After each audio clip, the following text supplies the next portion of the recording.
Here we go. Do you really think you have a chance against us, Mr. Cowboy? Hey, motherfucker. What you like to do?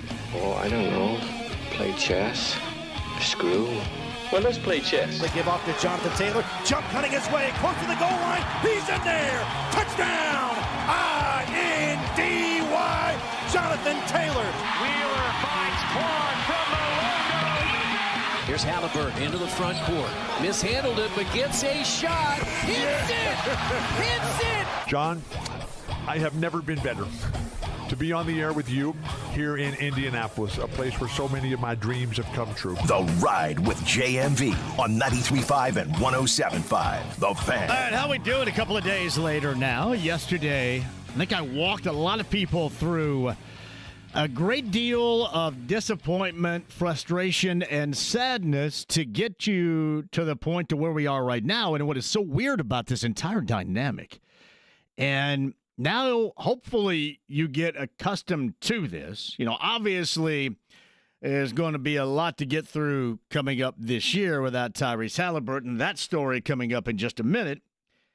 However, I hope this becomes somewhat customary, because I don't mind it. You jump immediately out of the finals. I mean, hell, the Thunder had their parade today. And then coming up tomorrow, you have the NBA draft. And then again on Thursday, the second round of the NBA draft, which, by the way, Kevin Pritchard and Chad Buchanan, a savvy move with that trade that we talked about this year for next year's, which, if for nothing else, gives you a card to play. I'm not a poker player. I probably should be. I get asked all the time. I never do it. I should. That probably would help me get my man card somewhat revoked that I've not played. But they are holding that. I've seen rounders enough. I think I know what I'm doing, or would know what I'm doing. But that was savvy last week. And then the next 2 days, you have the NBA draft. That's Wednesday and Thursday. And then we'll get started coming up after the 30th. Yeah, not only are you going to slide right into the July 4th holiday, but we'll see what the Pacers end up doing with this roster, if anything at all. Could end up being a subtraction, probably an addition. But I'll stand by what I talked about yesterday and what I brought up after the fact on Sunday night is I think they'll go ahead and roll with what they have until further notice. And you're probably asking me, all right, what the hell's further notice mean? Well, it means once you do all this, you get into next year. Remember this past year when we stayed patient? Some of us. You stayed patient. You got through December. Calendar turned from 24 to 25. And then you saw this team start to become what you expect out of this team. So you have options. And if you missed Bobby Marks of ESPN breaking all of this down for us yesterday, my advice is to educate yourself and check it out at 1075thefan.com, because there are many interesting nuggets. Even if we don't know directionally where they're going, even if we don't know what they're thinking about right now, I thought that Bobby did his normal fantastic job of giving us a lot of options as to where they may end up going. Going to be important next year. And I've said this before, I want to see them bring guys back and roll with their core, because unlike a few, not a lot, but a few out there, I have a great deal of trust in what this team does. And that's why I mentioned this team.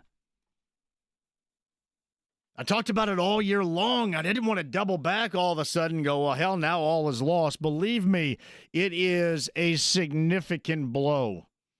You go from being predicted as winning the Eastern Conference probably down to 6. I'm just talking about those that predict this crap. So it's significant. There's no way around it. But I think they're good enough to sustain. And I mean sustain on a variety of levels. Sustain in terms of winning more than losing. And I also think they're going to sustain with your interest in mind.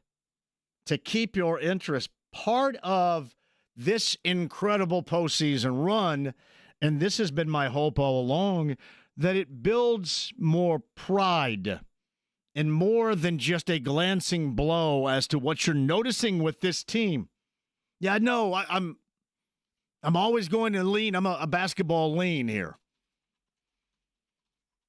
And I've always said this, it's so much better when the teams around here are good. We can talk about them being good. The last 2 years, spectacular for the Pacers. The recent history, spectacular for the Boilermakers. IU, well, we'll see. IU football this past year, holy hell, everybody got on board with that bad boy. It's funny. That was a great story in terms of just IU fans being able to embrace and reconnect, or maybe some for the first time, just making that connection in general. But even for those that didn't like IU, even for those that thought that Kurt Cignetti was a loudmouth windbag that had a massive ego, that was good for everybody. That's great debate material, if for nothing else.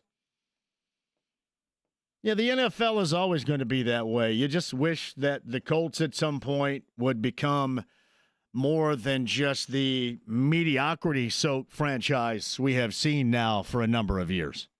But the NFL is always going to be the NFL. But my hope out of all this was that we just got more than a glancing blow of notice for the Pacers around here. Because I'm right. There's some people that just got dramatically introduced to this team, to this organization, when it became successful as it rolled into the postseason. I mean, you couldn't get away from it. Halliburton's knocking down big shots and game winners here or there. Even the national media had to take notice. And really, it was kicking and screaming. It was begrudgingly that we saw that group take note. I mean, hell of them, some of them didn't even notice until, it's Eastern Conference Finals and you're playing the Knicks. And then after game one with the Halliburton shot that bounced up, came back down, tied the game, overtime win. And then everybody goes, oh, okay, now we probably need to start paying attention to this Pacer team. And a lot of you are the same way. I understand, what it's like trying to watch him at times because so many of you have cut the cord. By the way, one of these days we're going to have to do, and it's not going to be me, one of these days, I say we, are going to have to do a hard target research report on all of you that have cut the cord and the massive amount of savings that you have, or is it no longer that way given the angles that everything you want to see going right now? You got to buy like 19 different streams, I think, now. Hey, by the way, James, I finally found out I am incredibly embarrassed what I pay a month in DirectTV. Oh. Seriously, if I'm going out on Thursday to Broad Ripple, and I'm sure there are a lot of people that want to do this anywhere, at least want to give it a shot. You probably can't have my boot on, but I'm going to go to Broad Ripple for a tavern tour stop with OPTs. I honestly need my ass whipped. Seriously, I need my ass. I do. I found out, and I don't know if this was lost in translation because I struggle with hearing most of the time, and I really struggle with hearing and understanding what's being said to me with the overseas operators. Mm-hmm. And it was a struggle. I was trying to order my mom. The dog ate my mom's remote. So, and I hate the dogs. So I ordered her a remote because I didn't want her on the phone and try to understand it. So I called and ordered a remote, and I said, hey, for S's and G's here, how much do I pay a month up here? You want to guess? At least 100. Yeah, more. And by the way, how many channels do you use on DirectTV? I probably watch 5. 5, okay. Depending upon also where there may be some subtle nudity someplace I'll track down. But yeah, normally about 5. Okay. Yeah, like last night with no basketball, I watched the Reds and the Yankees, and then I went in the bedroom and I watched the Rockford Files in Quincy. And then fell asleep. And that was my night. And we're north of $100 a month. No, we're well north. Well north. Well, I have no earthly idea because I've never paid for anything like that. I just use streaming services. All right. So here's why I need my ass whipped. I mean, there are probably more reasons than just this. Truth be told, I evidently pay $310 a month. Oh my God! I went, what? Who How many families am I paying for here? And do you know how many channels you have access to? I mean, I do. And she was trying to add the MGM channel and she goes, you can have this for free. And I go, hey, for free is me. Let's go. And I said, hey, by the way, how much do I pay? She said $300. I think I had her. I said, did you say 3 as in the number 3? Because I thought it was 2. I thought it was like 210. I didn't know it was 310. Wow. And you're using a fraction of the percentage of the I know I channels. get almost all these movie channels, and I rarely watch them. And I only watch movies from the 1980s and, some from the 90s. I watch, The Fugitive, Boogie Nights. Do you pay for any of the streaming services like Netflix or Max? I think or any I of do. that? I think Laney has Netflix and Hulu or Amazon or something. Because I had to watch. Oh, I know the Peacock. The Peacock is on in the back bedroom TV because I had to watch Big Ten basketball on the Peacock. Do you pay for the ad free or do you deal with the ads? I have do you take no the cheap idea what version? that even means. I'm assuming you can I pay see more. ads. You can pay more money to skip ads, or you can pay less to have ads. 300 seriously. So if anybody wants to come out, and we'll have some cocktails, and you can just wet my ass. Because I need it. I deserve it. I had no 310. That's been going on for years. I had no idea. Well, combine that with all you're paying every year for all the streaming services. I mean, you're paying a boatload of money and watching 5 things. Man. And I could probably get away with like sports and MeTV, and that'd be it. Yeah, probably. As long as I get the Pacers and I'm able to watch the sports that I need to watch. And that's about it. So 310. Is what she said. I don't think it was lost in translation. I think she said 3 because I said 310. That's because insane. I thought it was 210. That's insane. Yeah, insane indeed. So yeah, feel free. You can join us for cocktails at OPTs with Heaven Hill Distillery. Brent Halverson and I will be hanging out for a tavern tour stop coming up on Thursday. And yeah, you can throw down on me. Throw down on me. I'm assuming I'm paying for somebody else's too. There's got to be somebody else. Anyway, one of these days, we can do a research report. I feel less compelled to make fun of anybody else that's cut the cord and is paying for a lot after finding that out over the weekend. At any rate, getting back to what my initial point was, a lot of you didn't get a chance to watch the Pacers. One of the reasons why I stick with DirectTV and I directed my mom there is because it's essential programming for me. And I know a lot of you didn't get a chance to see the Pacers for the most part over the course of the regular season, but now I'm assuming there's a great deal of thirst for you there, which is good. And, in large part, you want to see them, even without Tyrese Halliburton, be able to bridge that gap. Still maintain a level of interest. Knowing at some point, and I have, and maybe it's just me, because I've been ultra positive. I tried to dig everybody out of the hole that they were in after Sunday night of that injury yesterday. I didn't really want to hear the schlep rock attitude everybody had.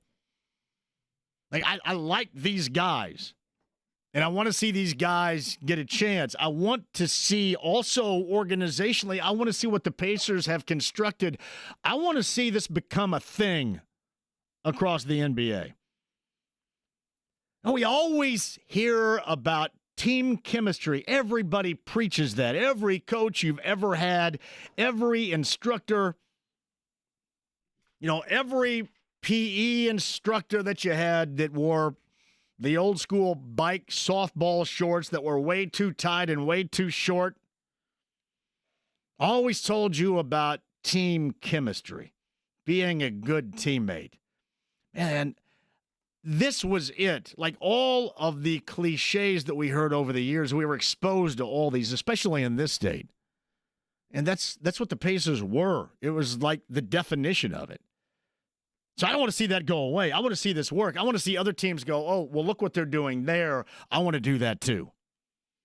I think our organization should do that. It's kind of like what I like now. What comes into question with many, I don't know if you guys have noticed this, but a lot of people are discussing the length of the season, and we're talking about, in terms of the injuries, whether we're talking about Halliburton or Tatum or Lillard or Irving, And everybody now is going to start taking to task the length of the season, and you knew that this wasn't going to be far behind. It is the pace of play, how fast you're playing, and how that, I think it was Jay Williams that mentioned that in terms of leading to injuries. Let me tell you this. When you play sports, I always thought the slower that you played, and I always kind of put that in terms of if you go at it half-assed, I always thought that you were more apt to be injured in that way. But the moral of the story is if you're playing sport, basketball is rough on those areas. It just is. And we're talking about these super incredible athletes. The cutting and the running, and they try to make these courts as soft as possible, but it's still hardwood. Injuries are just going to happen. So I'm really not getting into the debate or whether or not the pace of play is too fast and is leading to injuries, or there are too many games. The postseason is too long. It's leading to injuries. This could have happened anywhere. The dynamic at play here, if this happened during the regular season, then Halliburton sits down for a couple of 3 weeks. I've certainly learned that as well here recently. But it happened where you want to play for a title. And that's why I think that he is going to go down in history, in legend and lore around here, as one of the biggest badasses of all time, and I love that. He felt compelled to do it for himself, for his team, and for you. And that's giving something up. I have so much respect for it. And it sucks that he's going to be missing next year, but so much respect. I heard Rick Carlisle on with the fellas this morning talking about calling him, and he picked up after the first half ring, and, it really pumped Rick up, made him feel good about talking to him, just the mood that he heard on the other end with Tyrese Halliburton. And that's exactly what you would expect. Then you expect him to attack after surgery late last night, this rehab, like an absolute madman, just like he attacked the floor when having that strained calf. And a lot of people are suggesting, hey, don't do it, don't play, sit. This could lead to something. It led to something. Just one of the most badass moves of all time that I have massive amounts of respect for, forever. But I want to see the bridging of the gap. I don't want people around here to lose interest because I love the product. I love what they're doing here. And that's why I've hoped all along that they do double down and bring back the core, most of what they have, add to it here or there, add to it when you feel necessary. But clearly, respect, and I've always stayed away from this term, but the more and more that you talk about this Pacer team, this organization, I think the more and more that it applies, and that is culture. And somebody that fits. Because that is the ultimate in team. That's what everybody talks about, and sometimes they don't know what they're talking about. Sometimes, hell, they haven't even seen what they're talking about. But they have now. And I think they're going to be able to withstand, especially in the landscape of the Eastern Conference. Brad Stevens getting savvy. And I know on paper you look at that Anthony Simons, who I believe anybody in Portland's always taken to task the Pacers for whatever reason. I'd have to look back. I always remember him doing some work as well. So you saw Drew Holiday end up back in Portland. He was a part of that initial deal that took Lillard to Milwaukee, if you remember. Then he goes to Boston in a savvy move for the Celtics. He brings them a title. They're over the cap, needing to cut payroll, adjusting to what is going to be new ownership. So Holiday goes to Portland, and Simons, a young guard that has a great deal of potential, goes to Boston, and they're shopping Porzingis. But what I'm trying to say is the landscape's going to change. Really, there are going to be a lot of toss-ups. We're talking about Orlando being in the 3 hole right now. before the season gets underway. There's going to be a lot of opportunity. For me, I want the Pacers to go down the path that we know, that they know, that we understand, that they understand, that they have built. And here's hoping they do that. Greg Rakestraw at the bottom of the hour. Mark Kestcher is going to join us coming up at the 4 o'clock hour. He was the ESPN national call of the NBA Finals, and in particular that game number 7. He is a good dude. And Jeremiah Johnson and I had a long-term discussion yesterday about this team and the now and in the future. And we'll bring that to your ears coming up here in the 5 o'clock hour as well. The Harrah's Hoosier Park race of the day, 50-50 betting and dining. We'll roll that out for you a little bit later on at JMV 1070. If you want to get involved and maybe win a couple of $50 vouchers for betting and dining at Harrah's Hoosier Park Racing and Casino in Anderson, find me on the social media platform X and get yourself a horse right now. The Harrah's Hoosier Park race of the day coming at you a little bit later on. And 310. I was dismayed. I normally wouldn't share something like that because I'm so embarrassed, but I share most things with you the way that it is. I'm very embarrassed by it. Very embarrassed. 310. There's got to be a way to get me at least $100 down right there. At least maybe somebody else jumped on my bill too. We got all that conversation and more. The Fever in action against Seattle. That's coming up later on tonight. I think our guy Nathaniel Finch is going to be a part of that, is he not? Awesome. Nathaniel's a good dude. You can check that out coming up later on tonight right here on The Fan as well. Meantime, 239-1070. Email address is jmv1075thefan.com. Inside the AAA Membership Lounge via YouTube Live. Thank you all for watching, listening, hopefully enjoying. We'll get your calls on here. Greg Rakestraw and so much more. That is coming up on the other side, so don't go anywhere. It's 93.5 and 107.5 The Fan.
Swanson, full steam ahead. Over there. I want to go over there. I'll move over, Swanson. I'm driving. 93.5 and 107.5. The Fan. You know this more for Loverboy or Chris Farley and the late Sways? Actually, the late Chris Farley and the late Sways. SNL, Chippendales Dance Off, No. or Loverboy and Mike Reno? I just know the song. You don't know about Chippendales? I mean, I've heard of Chippendales. The Chippendales Dance Off with I've heard of Farley it. and okay. Yeah, I didn't All right, realize then. that this was associated with it. What was Farley's name in that sketch? Was Barney? Adrian and Barney. Adrian, Barney. You're both great dancers, but Adrian's body is just a little bit better than yours. Pelicans make a trade according to Shams today. C.J. McCollum, Kelly Olynyk, and a second-round pick to the Wizards for Jordan Poole, Sadiq Bey, and a second-round selection again. That's according to ESPN and Shams right there. I'd mentioned that late last night between the Celtics and the Blazers, there was that deal. That was Simons and Holiday. But this has McCollum and Olynyk, along with a second-rounder, going to the Wizards for Jordan Poole, Sadiq Bey, and a second-round selection to the Pelicans.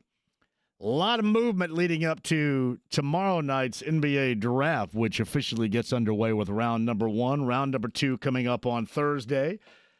Thank you very much, Gritty. One of my favorite SNL skits. Adrian, Barney. Barney. Andy Moore, Automotive Group Hotline. I believe we caught him on vacation. Kind enough to join us. Greg Rakestraw, is it true? Are you in Michigan?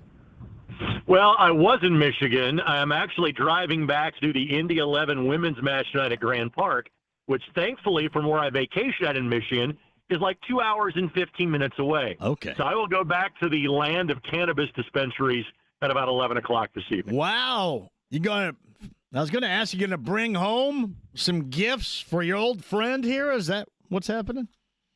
I could bring you brownies from like 39 different stores. It is like literally on one side of the state line, it's fireworks.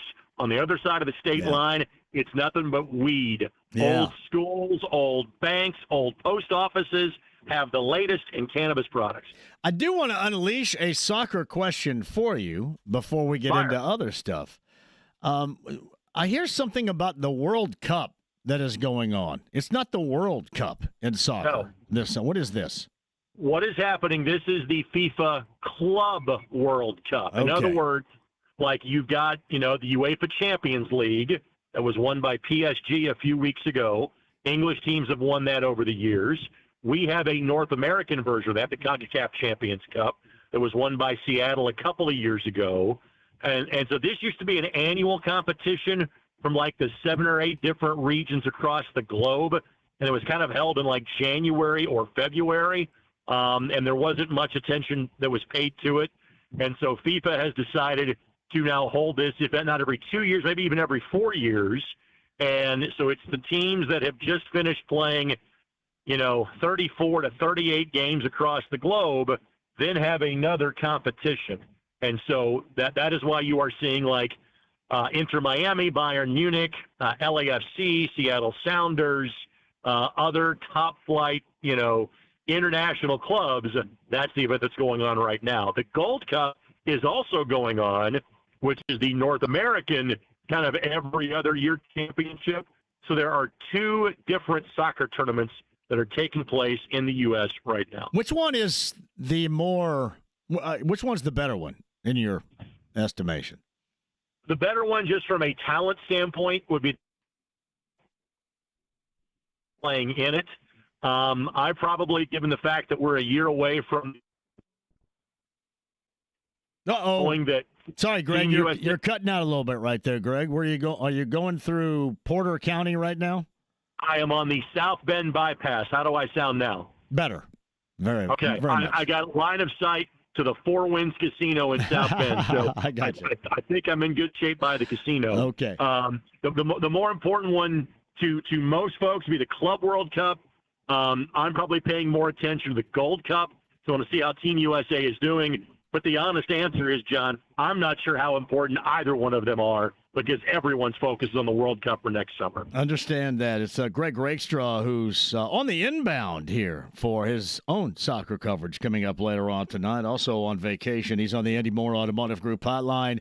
Hey, go ahead and wrap up what we witnessed over Friday and Saturday that closed up the calendar for the season of high school sports in the state of Indiana with the baseball state championship games. What'd you see? What I saw the last 2 weekends, a lot of Northwest Indiana, really having a region or a Lake or Porter County team playing in every championship game. In 3 of the 4, only Lutheran beating Couts as the only, Indianapolis area school to make the baseball state finals, let alone win. Jasper and Andrean played to a classic, which given have won a combined 2,000 games is not at all a surprise. They've combined for 15 state championships. Dave Pischker and Terry Dobert are as good as any 2 coaches that have ever coached anything in the state of Indiana at the high school level. So I was fortunate to be on that one. And even though I didn't get to do the Valparaiso Evansville North game, I love seeing my buddy Jim Kroll's son who's going to pitch at Notre Dame. The Valpo ace, his dad played at the University of Indianapolis when I was in school and went on to briefly pitch in Major League Baseball. So it's cool to see his son pitch on a mound his dad did on his way to the majors. That was really cool to see on Saturday night. Did the JW have enough beer for everybody from Dubois County? You know what? There's great reserves all around town because when they're coming, you can't run out and you can't overstock. So I'm sure up until the last couple of innings, a good time was had by all. There was some concern had Northeast Dubois also been a part of this that you're going to have to brace yourself up in here. You know what I mean? And they didn't miss by much, man. We got to remember 4 years ago. We had Jasper and Southridge on the same night, and they both won back in 2021. So we have had a scenario like that play out before. He's Greg Rakestraw. He's on the Andy Moore Automotive Group hotline. I'm going to let you chime in because we did discuss this a little bit, certainly going back to Friday. The way things ended for the Pacers, and, a lot of the debate right now is directionally for this upcoming year, what should they do? What are your thoughts in a year that's going to be played by the Pacers without Tyrese Halliburton? You don't blow anything up. You don't change what you're going to do. You steady the ship, and you hope you get him back at the end of the year in some form or fashion. Are you going to be as good without him? Of course not. But you frankly had an overabundance of pieces, and now you've got a couple of guys that you will have a chance to hand them the ball and go, all right, let's see what you got. They may not be playing for contracts here, but playing for contracts other places, and that would be Benedict Mathurin and Jarris Walker. You now suddenly have minutes for both of those guys. Benedict Mathurin goes from being the dangerous 6th man to all of a sudden he's your starting 2 guard with Andrew Nemhart as your point guard. Maybe there's more minutes now for T.J. McConnell. I still think he's your backup. Moving Mathurin up the starting 5, now you suddenly have a definitive role for Jarris Walker where you've struggled to find that knowing you want to play him, each of the last couple of years. So I am not making any rash or big change moves knowing that you have got to get a lot of this core together for the next 2, 3, 4 years. It sucks, but it's not the end of the world. I am not doing anything major to blow up this team based on the injury that happened in the first quarter on Sunday night. I called the measures and what Tyrese Halliburton did going into that Game 7, what he was playing through, and then ultimately what took place in the first 7 minutes as, maybe the most badass moment of all time around here. And it's going to be something, I think, Greg, even in the disappointment of the loss, that will always hang in the minds of fans, Pacer fans, any fans around here, is the badass measures that he took for himself, his team, and this fan base right here. That will always be special for me. I would phrase it like this. Our mutual friend and the man that precedes you on these airwaves, and Jay Query, is famous for his phrase on Facebook, not just Why Not Indiana, but squeeze the juice out of life. If you turn those words around, one of the questions you can always ask on a decision in life is the juice worth the squeeze? To try to play in Game 7 of an NBA Final, knowing you're hurt and knowing what could possibly happen, and then it did, well, that juice is worth the squeeze. Yeah, the next few months are going to suck. I mean, it's. I wish I had a better explanation or way around it. It's terrible that it happened the fashion which it did. But you take that chance to give your team a chance to win the first ever Game 7 NBA Final that has happened in the history of the franchise. It was absolutely worth the risk of going out on your shield if you were Tyrese Halliburton, and that's exactly what he did. So Greg Rakestraw, who's on his way back to Central Indiana and then on his way back to Michigan for vacation with the family, kind enough to join us on the Andy Moore Automotive Group hotline. Hey, safe travels, both getting down here and then going back, and my best to the fam, brother. Will do, buddy. Thank you. Be careful. Greg Rakestraw is on the Andy Moore Automotive Group hotline. Get that microphone down in front of your grill right there. Evan Sherrill of Cluster Truck is in studio right here. By the way, Mark Kestcher, top of the hour. Jeremiah Johnson going to join us in the 5 o'clock hour, too. Yes. Mark Kestcher, 4:30. 4:30 from Mark Kestcher. So we're going to have a window of opportunity for you yip-yappers out there to call at 239-1070 after 4. We'll revisit that in a moment.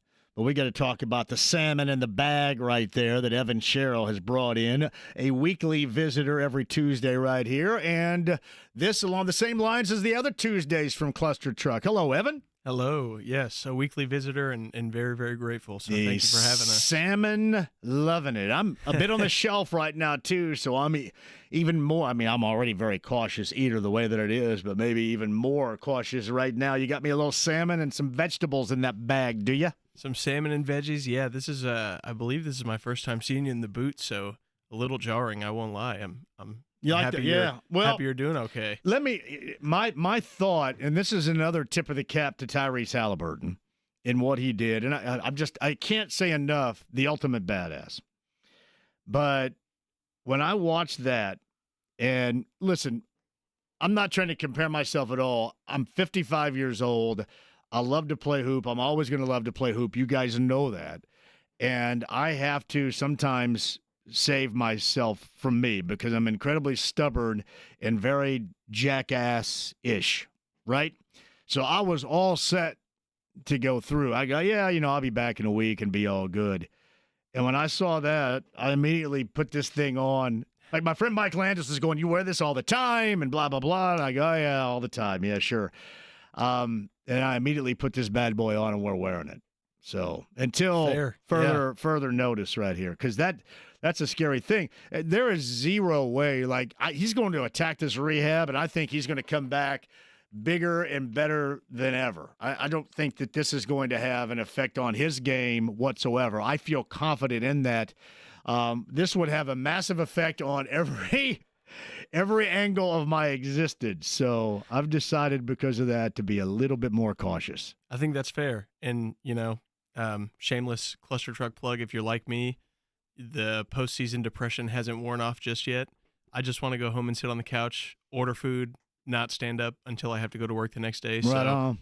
clustertruck.com is the place to go. Yeah, use FAN, the promo code, $5 off a $25 order or more. What'd you bring for James? Brought James one of our top sellers, buffalo chicken wrap, hand-battered, hand-fried chicken tossed in our house-made buffalo sauce, lettuce, tomato, side of ranch dressing, and some tater tots. So there we go. One of these days, I do utilize buffalo sauce on different things. I'll put that on garbanzo beans sometimes. Okay, yeah. And I know that make people nauseous when I do and talk about it, but yeah, if you bring me some of that buffalo sauce in, that'd be all right. I'd utilize that. Yeah, we'll bring a side next week. Not on everything, but some of the stuff. I'll do little keto wraps with chicken in it and spread it on there. They've got a good buffalo sauce, so it is pretty solid. Yeah, I'm a big fan of buffalo sauce. I can get down with that a little bit. Okay, yeah, so, I'll bring that a in little sometime. side next week. Yeah. I don't know if I'd put it on the salmon or I might. Who knows? I might do that. I don't know. That might not be too bad. But I like what's already in there to put on the salmon as well. Yes. Oh, James is telling me to go here right now.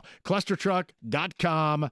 $25 order or more, $5 off if you hit the promo code FAN, correct? Perfect. That's perfect. What do you guys got coming up for this weekend, too, and close? This week we got Bark at the Park for the Indians. On Thursday, we're going to be at the IU Indy Golf outing as well. Some Rock the Ruins concerts will be out there. Nights on Lockerbie. Rock the Ruins. Last year, De La Soul was supposed to be there, and they didn't show up. Oh, really? Yeah, I was bummed. Who's at Rock the Ruins this year, James? We got to check that out. I've never been. The Wildflowers, the Fray. I'm excited for that. The Fray concert. They have a song, too, that's notable, don't they? The Fray? Yeah, they have How to Save a Life. If you know that one. Yep. Yes. The Fray right there. The Wildflowers. Not the Wallflowers, but the Wildflowers. Maybe it's the Wallflowers. It is the Wallflowers, yeah. Oh, Jacob Dylan's going to be there then. Bob Dylan's son is Jacob Dylan of the Wallflowers. I did not know that. Yeah. That's crazy. Yeah, that's one headlight and some other stuff. Very cool. But yeah, Cluster Truck will be out there. Yep. All right, buddy. ClusterTruck.com. That's Evan Sherrill in studio. Hey, don't cook. Especially, it's too damn hot to cook. ClusterTruck.com. Use the promo code FAN. $5 off a $25 order or more. Thank you, brother. Thank you, guys. Evan Sherrill's in studio with Cluster Truck. We appreciate that. Mark Kestcher at 4:30, which means there's a window for you to yap at 239-1070. If you agree or disagree, it does not matter. Yapping is okay on this show. Mark Kestcher, 4:30. Jeremiah Johnson, 5 o'clock. Red, hot, and humid Tuesday. And we've got ourselves a tavern tour stop coming up on Thursday. I'll explain. And a Harrah's Hoosier Park race of the day later on today as well. Stay right there. AAA Membership Lounge, YouTube Live, 93.5, 107.5 The Fan.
JMV. Smokey, this is not Nam. This is bowling. There are rules. 93.5 and 107.5. The Fan. R.I.P. James to a 70s teen idol that has left us. This is a shout out to, keep this up for a minute, for the awesome Christy Lee of the Bob and Tom Show, friend of mine, broadcasting legend around here, who I think locally was probably the biggest Bobby Sherman fan of all time. All right, crank this one up right here.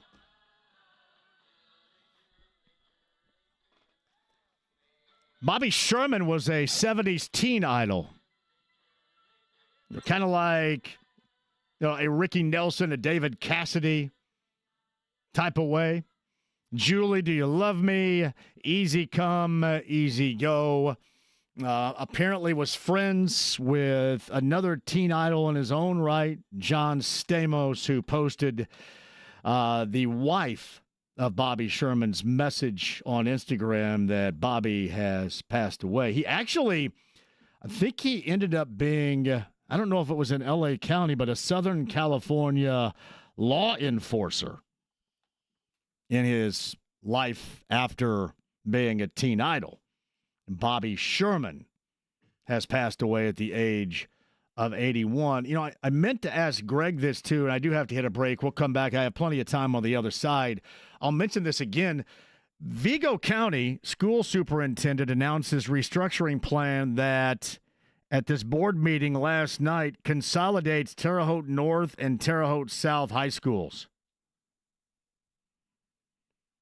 I should have had that for Greg, and I forgot to ask him about it, but that certainly is major news out of Terre Haute and Vigo County right there that came as of last night. You know, a lot of people that went to Indiana State know that very well. Quick break, we'll come back. I've got time for you, so if you want to talk it up, you certainly can. A variety of things, including the approaching NBA draft, and a lot of deals are going down right now throughout the NBA. Discussion, Pacers path, and more coming up, and Mark Kestcher in about 30 minutes. AAA Membership Lounge via YouTube Live at 93.5 and 107.5 The Fan.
The Ride with JMV. The sportos, motorheads, geeks, sluts, bloods, wastoids, dweebies, they all adore him.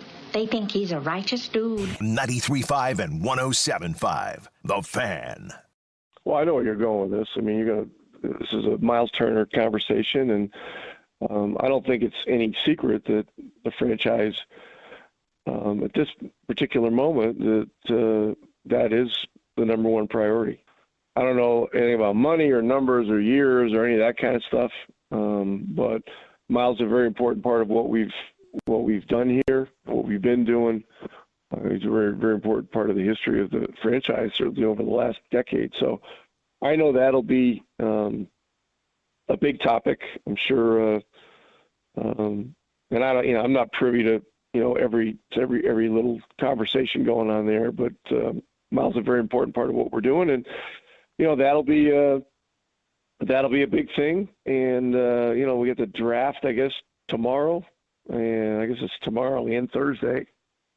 And so the fact that we traded our pick this year to get our pick back next year is pretty amazing foresight when you consider what happened to Tyrese, and the fact that next year there's certainly a chance that will be a higher pick, and it's good to have that in our pocket. So, look, we have great people that are making the decisions in our organization, starting with Mr. Simon and Kevin and Chad, and so I've never been more confident about the future of the Pacers, and I'm very certain that Tyrese will come through this with flying colors. That's Rick Carlisle on the morning show with James, Kevin, and Jeff a little bit earlier today. That podcast, I'm assuming right now, somewhere you can find it at 1075thefan.com. Of course, the Nuggets we all want to talk about right now is directionally where this team is going to go.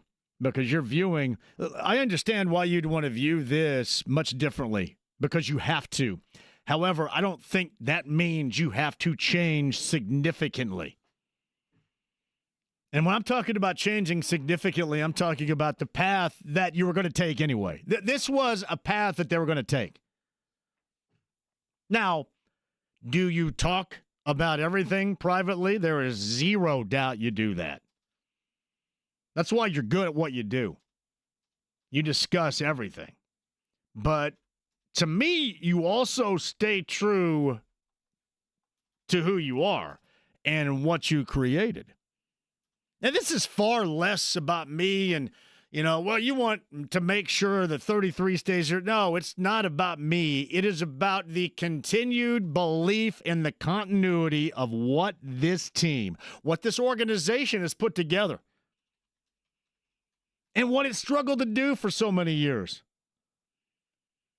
What the football team is struggling to do right now.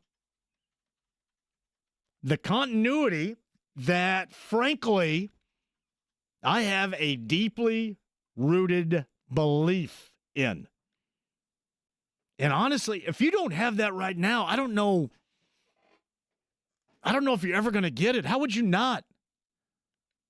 I know we live in a world of knee-jerk reactions and hot takes and just such a incredibly high level of jackassery.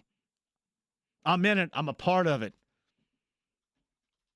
Yeah, I probably participate as a part of it, too. I completely understand. But what you see right here, I think, has become a thing. To me, this is their identity.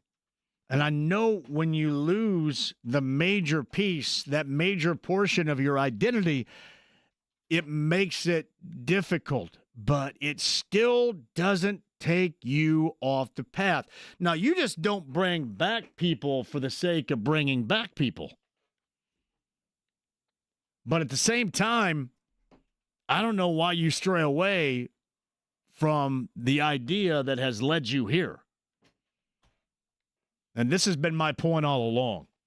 And it's much less about 33 and what he didn't do in the finals. And I do understand this. If you're Rick Carlisle, you're not going to come out and say, hey, you know what, we're going to move on down the road. Or I don't know about going where we're going. He was savvy in saying, I don't know anything about the numbers. I don't know much about what is going on. but I do know that he has been a major portion, and he continues to be a major portion. And it's not just 33 that I'm thinking about. It's really everybody else, the core group of this team. And that's exactly what they are. And I want to see this continue because I believe in it. And as I mentioned at the outset, I'm assuming that most of you are on the same page with that right now.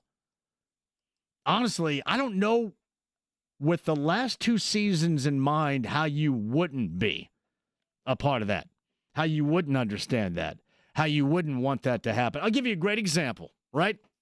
So DJ, a little bit earlier, this is the last hour, sent me a message. And I'm talking about continuity and the whole team concept and what they have put together here. And DJ said, have you heard people wanting Russell Westbrook to come to Indy? I've heard a lot of things, and I certainly have heard that. All right. You want to make sure you stay true to what you do put together. To me, you don't do anything because you freak out or you lose your mind. You do it because it makes sense. And it makes sense. It'll make sense in the now, and it's going to make sense in the short-term future. And even if it's not, let's just say, for example, if it's somebody that comes in for 1 year, you want to make sure that it is productive and it's something that is connected and relatable in that 1 year. Even if they don't hit the expectations, even if they figure out halfway through that, hell, you know what, we're going to have to make some changes because this isn't working, they have been fantastic about being flexible, but also being focused in on who they want to be. That's this now organization in a nutshell. And that's how I want to hear that, or that's how I want to see that, and then hear that from others continue. Because it is incredibly important to me. I'm a believer in it. Here's another angle. I think that if your team in this particular market as well, everybody always talks about market size. You had 2 of the smallest markets in the NBA Finals. And one is probably going to be there out west for a number of years. And we know without Halliburton, things are going to change here. But with him, they were going to be at least that team at the top of the Eastern Conference. And then once he comes back, they're going to be right up there again. But this is something they have put together. This is sustainable. Even in an NBA era that you view market mentality as being a function of it all, this is doable. This is workable. You find guys that fit. It's like going out and being a college coach and finding guys that fit your program. I know we live in an era now where you're just handing out cash to the big names out there, but it's also important to make sure that you have connectivity with those that you bring in. And Matt Painter, if for nothing else, Matt Painter has shown that, has he not? Every single thing matters in terms of how you are built, especially with this team concept. And as I mentioned before, I don't think this is going anywhere. In fact, I think this is going to grow. OKC's the same thing. That's a team concept as well. I think others are going to see it. I think the whole mentality of having the 2 or maybe the 3 elite level stars and then gap fillers after that, I think that is gone. Honestly, I think what that has shown you with what Phoenix has done, that did not even come close to working. In fact, now they're trying to dig out of an absolute disaster. And now Kevin Durant, who is one of the greatest to ever play, to ever put on a uniform, was a guy that's bounced around and going to be the next savior in Houston now after he was the savior in Brooklyn, after he was going to be the savior in Phoenix, and so on and so forth. Managing your team through relations and a concept that hasn't been what we have seen over the past 15 years. But it was with these two finals teams. And I think that's the direction it's going to go. And I think that's the direction it should maintain even through this massive loss of Tyrese Halliburton. Yeah, do I think they're going to be anywhere near the same as people thought? Absolutely not. But do I want to see them go away from what they have put together, if for nothing else, for one season? No. I think there's ways. I believe too much in what has been structured here for them to, for example, the hot takers out there wanting to blow things up and go different directions. That's, to me, ridiculous. From Michael, based on recent moves, I trust Kevin Pritchard. I look at how quick he moved off of Bruce Brown signing to get Siakam. And, you know, it was funny. You go back to last week, and the deal that they made to swap the selections seems to be incredibly savvy now, but you talk about the foresight that had last week. You go back to the Brown move, that also had foresight.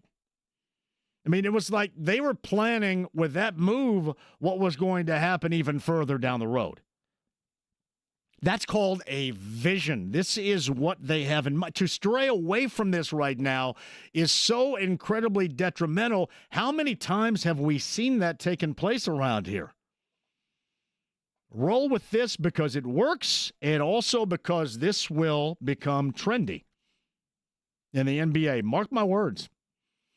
Gregory writes this, so I'm a big fan of the Pacers, but some of you bleeding heart fans need to know the Pacers turned the ball over 86 times, in fact. 86 times they turned it over in OKC in 4 games alone, Gregory. 21 times in Game 7, with or without Tyrese. They were going to be doomed. You can't give the opposing team the ball that many times and win. Well, you go back to the entire series, that was not only the turnovers, but also important, the points off of turnovers. And they went for 30-plus in game number 7 off of 21 turnovers. And that is not sustainable. That's the one thing out of this entire series. There are a lot of things you can look at, and you can view it as disappointing. And I know where you feel about Tyrese Halliburton right now being that level of disappointment because he's lost for next year. But to me, only a few times understanding what you have to do against that defense to play through it, that probably to me was the most disappointing. Because also remember this, they turned it over in game 1 24 times. But the outcome with points off of turnovers, that was 11. That's manageable. That's the reason why late in the game they found themselves in position to win it, and then Halliburton knocks down that 18-footer, and they win it. There should be some award for winning a game when you turn the ball over 24 times. That's incredible. But you can see the other times when they had high levels of turnovers, it normally equated to a high level of points off of turnovers. And that's, again, in a historic season defensively for the Thunder, that's what they did all year long. They swamp you with their defense, they turn you over, and then they go out and then they pour it on with the points off of turnovers. And those are things you can't survive. And ultimately, that was, if for nothing else, the games in OKC and the decisive 7th game, that was your undoing, without question. Rick Carlisle from the morning show regarding prioritizing Miles, which I know is going to come to much of the disapproval to a lot of you. Again, you may end up getting in a room and figuring something else out. But as I told you yesterday, my thought was the wheels were already in motion to do what they're doing right now. Decisions were already made to go into that luxury tax apron. Decisions were made about Miles. Decisions were made about who they wanted to bring back. And I think those decisions were made well before Tyrese Halliburton was injured. And I just don't think that there is a reason to stray away from where you were going. Because, again, that is your program. This is a program right now. It is a team-oriented program. No reason to stray. All right, 239-1070. I got time for you coming up on the other side as well. Mark Kestcher was the ESPN Radio national play-by-play voice. We'll get Mark's thoughts on, not just Game 7, but the entirety of the series and where this Pacer team goes from here. A couple of NBA trades happened in the past couple of days as we approach the NBA draft coming up tomorrow, round 1 tomorrow. Tom Crean, by the way, was on the show yesterday on the NBA radio. He's going to be a part of that, but also was a valuable resource for us just talking about the NBA and what he saw with that Pacers and Thunder series. If you missed that, and Bobby Marks explaining the number of options that the Pacers are going to have considering the Tyrese Halliburton injury, you got to go back and listen to Bobby Marks of ESPN yesterday. Pretty good stuff as far as his belief. And I haven't yet, besides fans, I have not encountered anybody that wants to see them change the direction. Even with this massive injury next season to Tyrese Halliburton, who sent out a message yesterday. You could tell, man, I love the fact that thing was absolutely from the heart. It was like he was just speaking, not even going back and checking it over. This is what he felt like at that moment. And it's incredibly natural to have all those thoughts and those feelings given those circumstances. Well, good to hear Rick Carlisle on the morning show this morning as well. Jeremiah Johnson is going to join us coming up at the 5 o'clock hour. It's a Tavern Tour stop at OPT's coming up on Thursday. That's you, that's me, that's Brent Halverson and Heaven Hill Distillery. OPT's in Broad Ripple coming up on Thursday. Cannot wait to see you there. That should be an absolute blast. Quick before the break, Jim McCann in Southern California says what may have been a loss is just a bit amazing defensive improvement the Pacers did exhibit, especially during the finals. At times, their pressure made OKC's offense look downright ugly. Yeah, there were some moments. Game 3 was a moment. Game 6 was a moment. And besides how things went in Game 7, you'll always remember that Friday night in game number 4 in the fourth quarter, which is unfortunate. But I agree. Jim, twice in that series, they turned the tables completely on the Thunder and did to the Thunder what the Thunder normally do to everybody else. And you saw that response from OKC. Again, both in Game 3 and in Game 6. Quick break, we'll come back. Mark Kestcher coming up at the bottom of the hour from ESPN. Don't go anywhere. The Harris Hoosier Park Race of the Day also on the way, too. The stream, the app, HD Radio, the AAA Membership Lounge via YouTube Live. Become a AAA member today. When you go out and embark on your summertime destination vacation, you got to have somebody having your back. It's AAA. Become a AAA member today. The AAA Membership Lounge via YouTube Live at 93.5 and 107.5 The Fan.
with JMV. I want you out in front of the school with her. I'd like to have a few words with you, by God. 93.5 and 107.5. The Fan.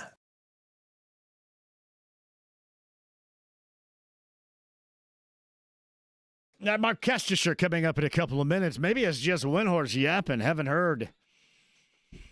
What is this about, BT? Oh, it was about shopping Matherin and Obi, I think. Here's what I wouldn't understand. Matherin slides into the starting. To me, it makes so much sense and is so incredibly counterproductive if you go away from what you've constructed here. I just don't see there being a reason. Sure, if you want to try to add something, try to add something. And there logically may end up being somebody taken away. But why? Why would you have to? We'll start with Matherin. Why? I mean, don't you want to see? Do you feel you know enough about Matherin as a starter, Nembhard as the one? Maybe you think you've seen enough.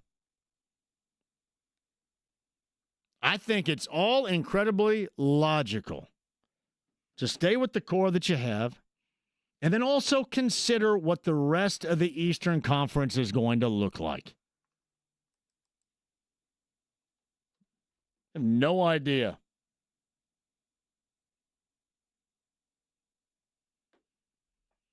And a lot of you disagree with the whole run-it-back mentality. See, but I know what you're going to say. Because I feel confident when I told everybody to run it back last year, and look what happened. They go 7 games in the NBA Finals. You're going to say, well, last year was different because Halliburton. Yeah, I just don't think it's that different. I mean, let me rephrase. It's massively different in terms of expectations. I just don't think you stray from the path that got you here.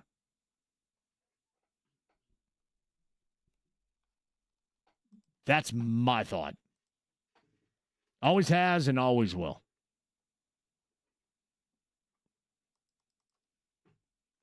I don't know why you have to.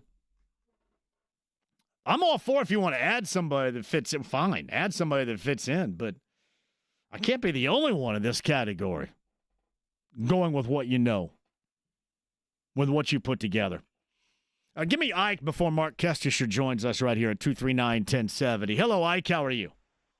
Hey, JMV. Hello, I agree Ike. with you 100%. I agree with you 1,000%. I'm not doing nothing. Now, I might put Walker in the starting lineup and keep bringing Benedict off the bench. Plus, we got Isaiah Jackson that we didn't have.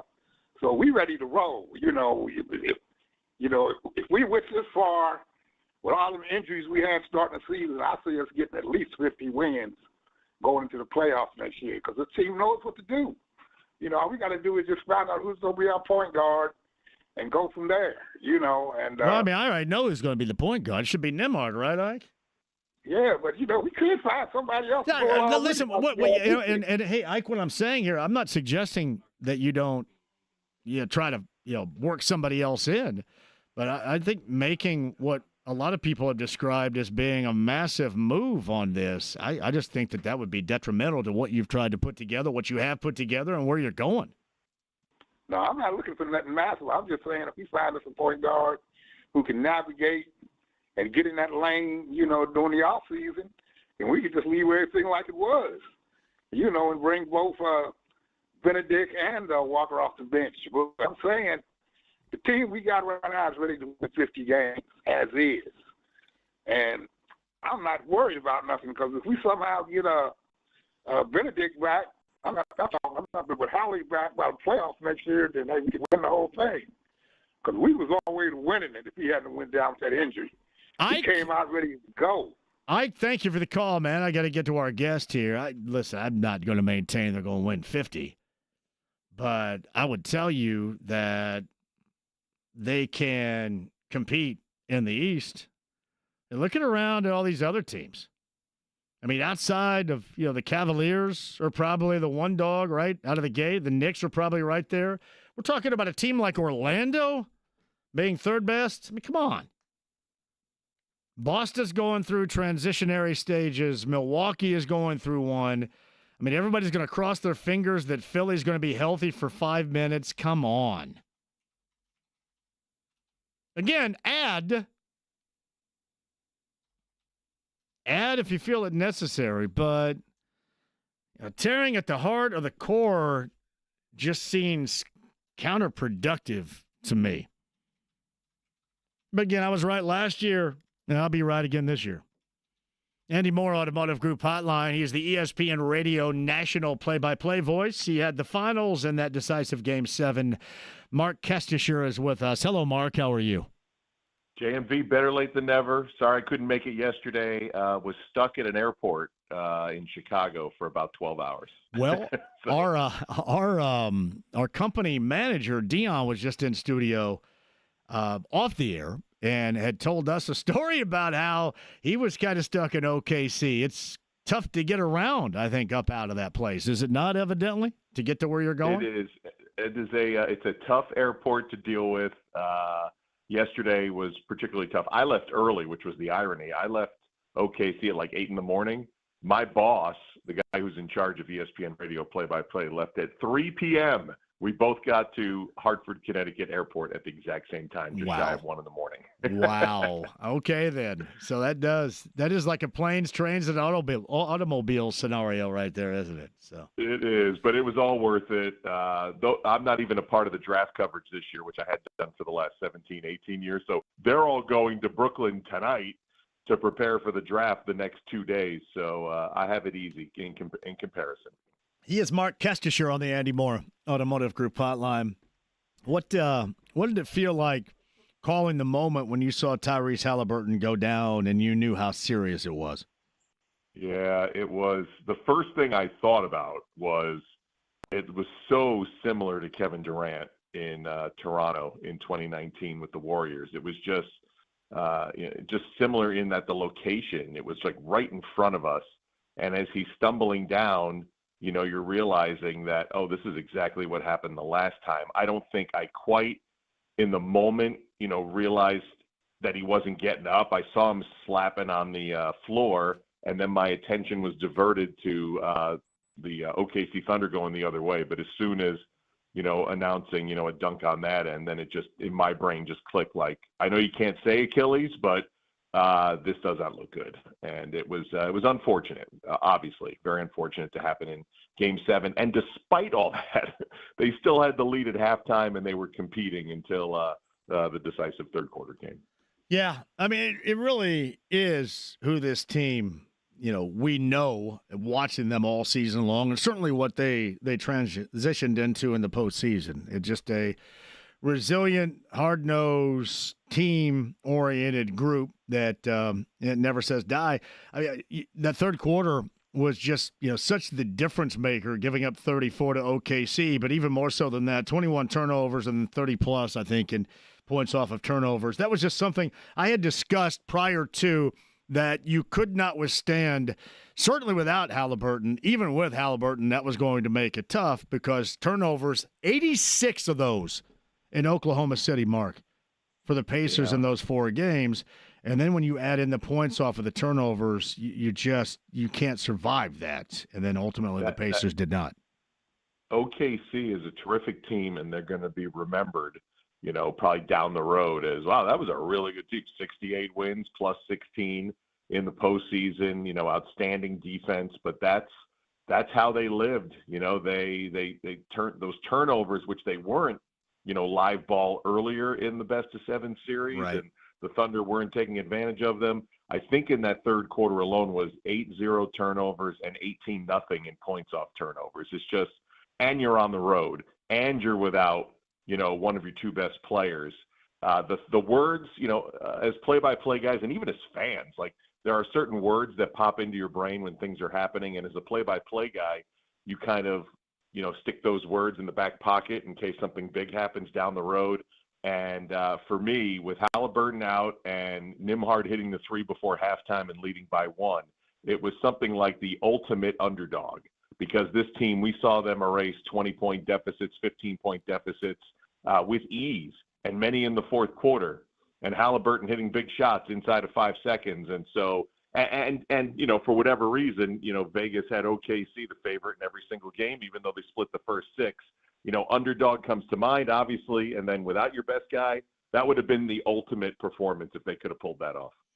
Now, it would have Mark Kestcher of ESPN. He's on the Andy Moore Automotive Group hotline. So, have you? You've had plenty of time, I think, to think about it in trying to get back to Connecticut here. Have you thought about, yes, directionally speaking, what the Pacers should do considering this massive injury to Halliburton and expectations that certainly are not going to be to the level in which they were prior to the injury for this coming year, but still, I think, workable in a lot of areas, especially considering the Eastern Conference landscape? Yeah, I had a little bit too much time to think about the NBA landscape yesterday. The first thing I thought about, obviously, before directionally on the Pacers was just how open the Eastern Conference feels. And I heard you discussing that with your caller right before you brought me on. I mean, we don't know. I mean, Cleveland had a spectacular year. And you would think if you're a Cleveland fan that, they learned kind of the lessons OKC learned last year after a second-round exit, and maybe that makes them better. Boston's got the changing roster. We saw that as I re-entered 5G ultra-wide land last night as I'm landing in Connecticut, and I saw the Drew Holiday trade. So that's beginning there.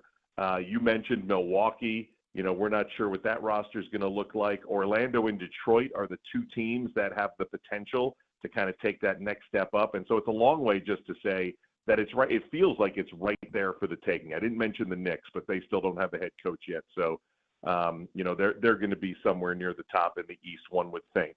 But, losing Halliburton, losing all those assists, losing that steady clutchness that he brings, what could be out there from a free agent landscape? Because this team was largely going to come back. We'll see what happens with Miles Turner. You may have more intel than I have on that front, heading into the offseason. But I think the biggest thing is at the point is what direction do you want to go? Do we keep TJ McConnell as the spark plug off the bench point? And, I took a quick look yesterday by position of some free agents.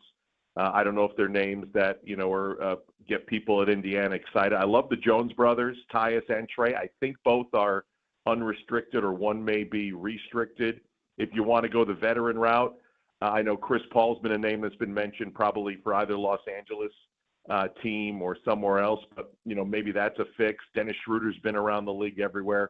So I don't know in which direction they go to try to shore it up. But, Pascal Siakam can, be a dominant leader for that team. And I think the rest of the NBA world, if they weren't paying attention during the entirety of the postseason, not just the finals, realize between the coach and the players, and that's a huge crevasse without having Tyrese Halliburton, that it's a very talented team in a compromised Eastern Conference on top of it. That's going to compete next year. But I'm fascinated to see which direction they go. What do you think about Mathurin? Because you saw in Game 3, incredible moment. You saw in Game 7 him put up numbers, and then you saw other times when it wasn't so much. So the thought is he gets thrust into the starting lineup and gets that, that legitimate opportunity as a starter coming up next year with his injury. How do you think that translates? Yeah, I think, it's just consistency, it feels like. Obviously, I don't know from a psychological standpoint of, being a starter and then being moved to the bench and trying to find your role. Sometimes that's difficult, and maybe that, speaks to the inconsistency. But that's probably, the quick fix without even, going out to look for any of the guys that I spoke of. But I really think it's a matter of consistency. And the interesting thing to me with the way this situation has gone down, and I'm no doctor, so I don't know what the time frames are on coming back from Achilles, but let's just assume that Tyrese isn't coming back next season. And even if he does come back, it's late in the year. I don't even know if the Pacers would want to do that, but nonetheless, the point being that if you have a clear direction on what your role is, for some guys, that kind of unlocks everything, where you're not looking over your shoulder, you're not getting yo-yoed around, Nembhard could play both positions, right, on the guard side. So maybe maybe that's a combination that works, in any direction, shooting guard, point guard. So Mark Kestcher of ESPN, the play-by-play voice nationally of the NBA Finals. He's on the Andy Moore Automotive Group hotline. So I tell you, all-encompassing, the entirety of the postseason in the NBA. Here it was incredible until, obviously it wasn't in Game 7 for a variety of reasons, including losing and then losing your team leader for basically next season as well. But what will be your memories of it in covering it? Well, I think the first thing is the two fan bases. To me, that's what made it so enjoyable, was to have two locations, and I don't even care if it's small market, big market. To me, it's an opportunity to win a championship for the first time. And I've come to learn in OKC the last couple of years, they don't give a rat's you-know-what about anything the Seattle Supersonics did. They don't rate. There's no banners in their arena that recognizes anything the Sonics did, and it's pretty clear that if Seattle gets expansion, all those records are going to Seattle anyway. So to me, it was two outstanding fan bases. It was the coronation of a young team that really had to hit a couple of mileposts, including 2 Game 7s. And then even more importantly to me, it was all the people who overlooked the Pacers at every single stage of the postseason. Every single series counted out, and the magic of Tyrese Halliburton, those shots. And I didn't get to call any of them. In the first 3 rounds, I was always on the other call. I watched them all on TV or at a restaurant or at a bar. And, to actually get to see one right off the bat in Game 1 was special. And all the games were fabulous. I feel terribly for Tyrese and the Pacer fans, to go down so early in Game 7. But one of the more enjoyable NBA Final Series in the many that I've had a chance to cover. It was, for real. So no NBA draft involvement for you. What's up next? I got NBA Summer League coming up the first 3 days in Vegas. I'm getting a little test today here in Connecticut. It's about 102. So we're going to ratchet that up about 10 or 15 degrees, and I'll be ready for Las Vegas. And the irony was, I think I had a Pacers Summer League game a couple of years ago. I don't know if it was against OKC, but I remember specifically having Jalen Williams, and I'm pretty sure Shai Gilgeous-Alexander, and Chet Holmgren before he got hurt. We're all on that Summer League team, and to me, that's fun. I enjoy doing the draft. I'm kind of glad I'm not doing it because we went 7 games. It's a quick turnaround, but I really enjoy seeing the young guys, and then blink your eyes, and 2-3 years later they're starting to compete, if not for titles, for major statistical crowns. Mark, that's what's interesting when you go this deep, all the way to the limit of the NBA season like that. It is, quick turnaround to the draft and then a quick turnaround to make all these decisions. That's why, in terms of the Pacers, well before this Tyrese Halliburton injury, I think the wheels were in motion to do what they're doing, and that's why I don't think that they're going to stray too far away from those decisions that I believe were already made. So, and to your point, because PJ Carlissimo tells me all the time, there is such a difference of your season ending on April 15th versus June 15th, and we went to whatever it was, June 22nd. It compromises you in many ways to the next year. That makes winning back-to-back so hard in any of the professional sports. And decision making, you're with your team through a long postseason run, and also planning at the same time. I have friends that are team broadcasters for those who are in the lottery, and they haven't worked a game, in whatever it was, 10, 11 weeks. And so it is a definite advantage to rest. But I think all the fans who listen to your show and who follow the Pacers and were disappointed but enjoyed that long run, you don't ever give that up. I mean, that's great. We just know opening night is that much closer. It is. Hey, Mark, it's a pleasure. We'll do this again. Have fun out in Vegas, and we'll catch up again, certainly, once things get back going. Thanks for the time and for being a part of the show, a couple of different opportunities you take with us. We appreciate it.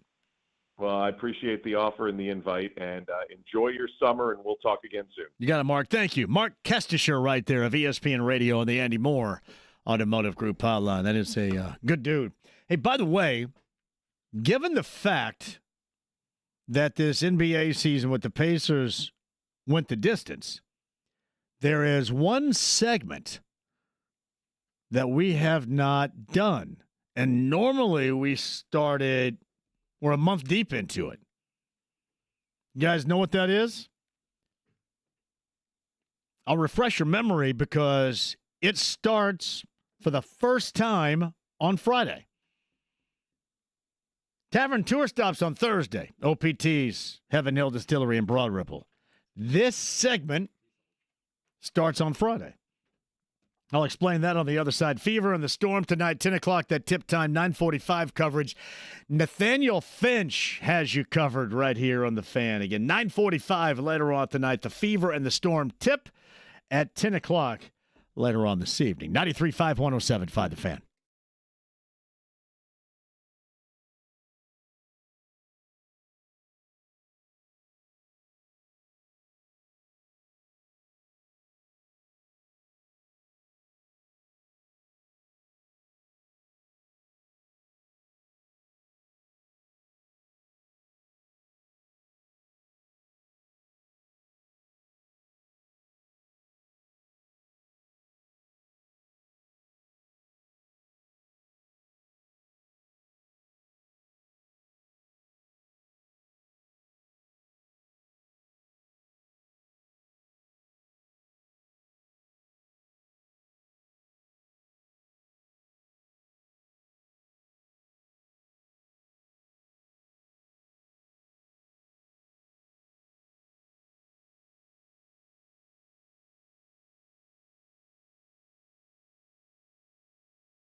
The Ride with JMV. You take drugs, Danny? Every day. Good. So what's the problem? I don't know. 93.5 and 107.5. The Fan. JJ, top of the hour. Mark Kestcher of ESPN Radio. Play-by-play voice of the NBA Finals nationally. Podcast 1075thefan.com. Bobby Marks yesterday. Tom Crean yesterday. Eddie Gill yesterday. Full reaction. Every single area regarding the Pacers, not just the decisive Game 7 loss of the NBA Finals, but moving forward, the injury to Tyrese Halliburton. Everything has been covered. Podcast 1075thefan.com. So we're inching closer to the NBA draft. Round 1 coming up tomorrow night in Brooklyn. Round 2 is on Thursday. Now, last night, it was a Simons for Holiday deal. That's Boston and the Blazers swinging that one. And the one this afternoon, according to Shams and ESPN, if you missed this, C.J. McCollum, Kelly Olynyk, and a future second-rounder from the Pelicans to the Wizards, and Jordan Poole and Sadiq Bey, along with selection number 40, going to the Pelicans. We'll see if the Pacers end up doing anything. Rick Carlisle on the morning show this morning with James and Kevin and Jeff did mention the priority that Miles is in the offseason. If you mentioned that, I'm sure that's a podcast at 1075thefan.com. Also, I'd mentioned that we haven't done this, and normally we're a month deep into this particular segment, but the summertime return of our good friend from Sullivan Hardware and Garden, Pat Sullivan, hashtag AskPat, coming up on Friday. So I think I'm in studio on Friday. Thursday, we're in Broad Ripple. Friday in studio. But hashtag AskPat returns. Yeah, seriously, end of April sometimes? At least 3 years ago was the end of April because the Pacers won 25 games and nobody was giving a crap. No, I'm sorry. You were giving a crap. Everybody was, everybody was hoping for Wembanyama. So that was 3 years ago. Now, in the past two, they go to the Eastern Conference Finals, they go to the NBA Finals, and it hasn't started as promptly as it normally does. But hashtag AskPat, that is coming up on Friday in studio with Pat Sullivan, always bringing stuff from Sullivan Hardware and Garden as well. Yeah, I love it because we talk all the time. I'm on with the Home and Garden Show on 93 WIBC on Saturday mornings with both Pat and Denny and Terry and Allison. So now Pat's coming back in studio. Hashtag AskPat, and it's 2025 summertime return. That's coming at you on Friday. Quick break, we'll come back. JJ and I had a conversation yesterday. That's Jeremiah Johnson of Pacers TV. More on the Pacers, a little bit on the Fever, and what should be an interesting summer, to say the least, that sets the stage. And a level of interest without Tyrese Halliburton for 25 and 26 for the Pacers. Jeremiah Johnson's coming up next. Your calls as well, and the Harris Hoosier Park race of the day in the 5 o'clock hour. The AAA Membership Lounge at YouTube Live, 93.5 and 107.5 The Fan.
JMV. Excuse me, Robo.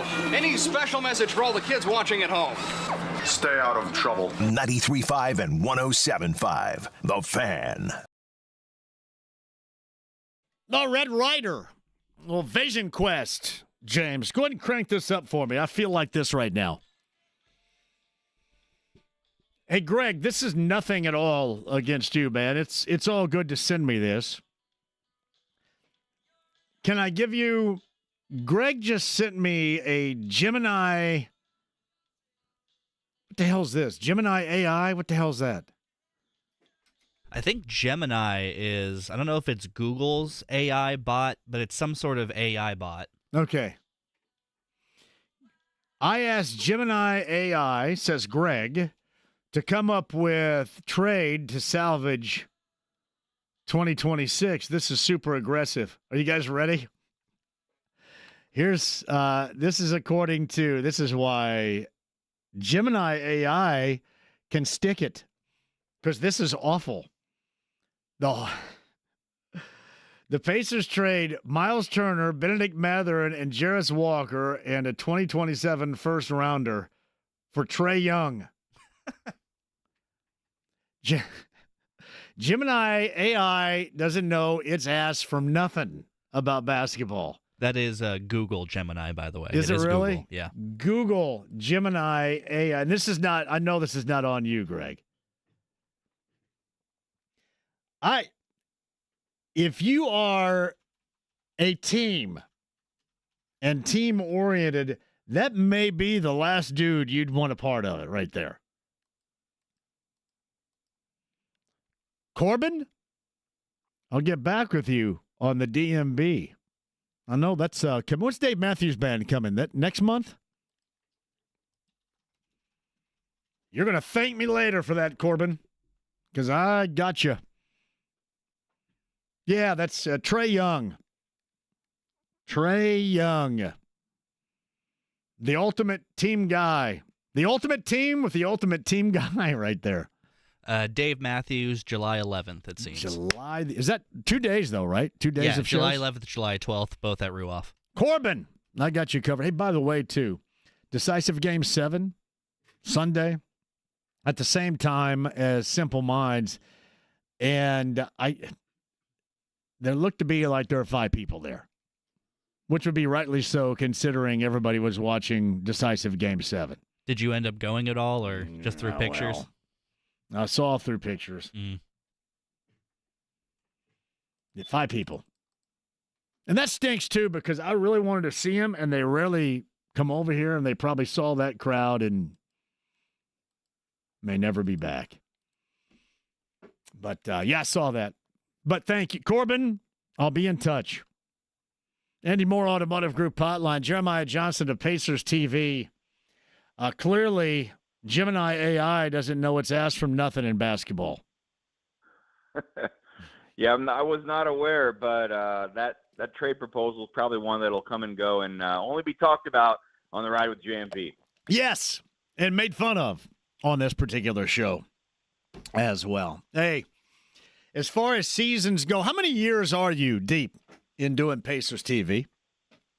This was my 11th in this position, 12th traveling with the team, and obviously, spent 9 years at Fox 59, so covered them as much as I could, but 11 years as the sideline reporter and pre and post-game host. Does anything compare to what you witnessed this year? You know, both doing the games, then obviously after the first round when Pacers TV was over, just being able to take it in as more of a fan. Has anything equated to that over your years here covering the Pacers?